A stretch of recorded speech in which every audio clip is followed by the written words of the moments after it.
Basically, this is counterintuitive in so many ways. For one, the 7 nations that he's banned, not one terrorist who has killed an American has come from one of these 7 nations. They've come from Saudi Arabia, which is an oil country and wasn't banned, which I think is suspicious. They come from not Syria, not Libya, not Yemen, not Iran, not Iraq. Not one American has been killed by people from these nations. So their logic is a little twisted. So I know they said they got the list from the Obama administration because Obama did something similar in 2011, but it's not the same thing because for Obama, people who were legal citizens who owned green cards and had visas were allowed to come. Donald Trump and his administration is blocking everyone.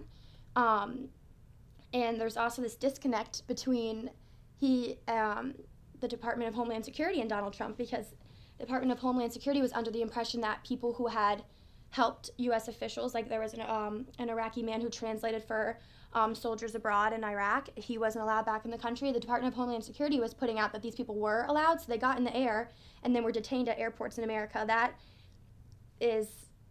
looks so bad. You cannot have a miscommunication between the president and these executive branches. That's terrible.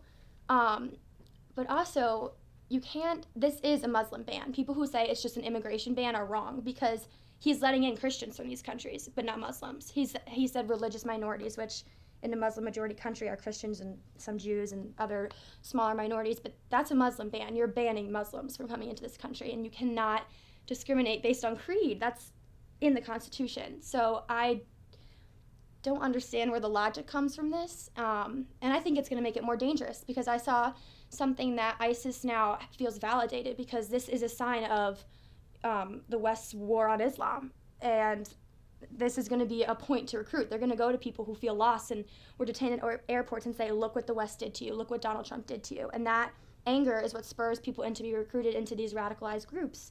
I don't understand the logic, and I can't understand how this is going to help us feel safer because, frankly, I just feel less safe.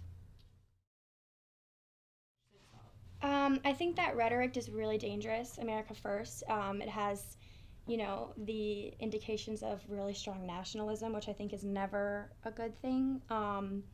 It's good to be patriotic and it's good to be proud of your country, but when you are so nationalistic to the point of where you cannot even see past your own borders and look at and see other people, our world is globalized. Our world is international. We have contact with people in other parts of the world every single day. So I don't think that putting America first at the expense of so many other human lives is the best way to go. And I agree with what you said that there have been so many more terrorist attacks in so many different countries. I mean, America has had our fair share, but if you look at a country like France, I mean, it's been bombarded these past few years. Putting America first is not what's going to stop terrorism. It says we don't care about you. It straight up, we only care about non-Muslim people.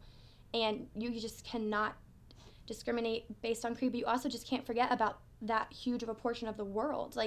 We have to exist in this world with other countries. You can't just say, everybody who's Muslim, you're not allowed in this country. And it's so backwards and so against what I believe America is about and what I think the leader of the free world should show to the rest of the world.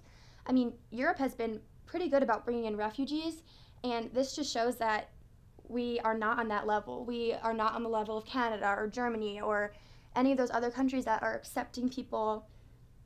I mean, these children, you see the pictures everywhere, and I don't understand how you can just turn a blind eye to that. I mean, Donald Trump's son posted a tweet that was really controversial for good reason. He said, if I handed you a bag of Skittles and 3 of them were poisonous, would you eat the bag of Skittles? He's comparing human lives to Skittles. You can't, that's not the way you justify banning Muslims. It's just wrong. I think he's just pandering to his voters. His voters wanted a Muslim ban. His voters feel like America is a target of radicalized terrorism, which it is, but we're not the only target. There's plenty of other targets of these groups, and I think he is giving the voters what they voted for. They voted for a Muslim ban. They voted for a country that puts itself first over human lives that, frankly, we've had a large part in destroying. We bombed Syria. We destroyed their homes and their mosques and their schools and left them on the streets, and now we're saying fend for yourself because you're Muslim. That's wrong. That's You can't look at things from the cover. You can't judge the book by its cover. And I also feel for Muslim people because their country is changing. Muslim citizens of the United States, their country is changing, and their country is rejecting them. And that has to be the worst feeling, and that's not what America's about. I mean, it was founded on people seeking religious freedom, and we're turning people away because of their religion and telling them that they don't belong here because of their religion. That's just hypocritical. Um, I mean, I don't want to sound too controversial, but the amount of white males that have caused mass shootings in America, most of them are Christian males, white males. And, it's not just Muslim people that commit crimes. You cannot, if you really wanted to keep America completely safe, you would ban everybody. I mean, anybody can be a criminal. It does not matter what you look like, what you believe in.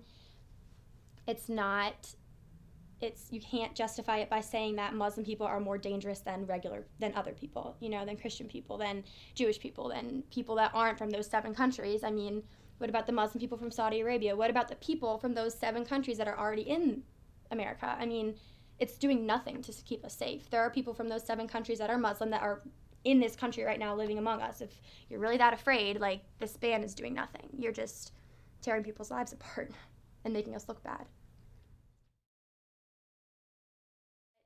You can't generalize in that way because I mean, my family identifies as white Roman Catholic. If they grouped us in with people who, want to take away the legalization of gay marriage and want to support this Muslim ban, I would be very offended the same way as somebody who practices moderate Islam and is, a kind person would be very upset if you lump them in with jihadists.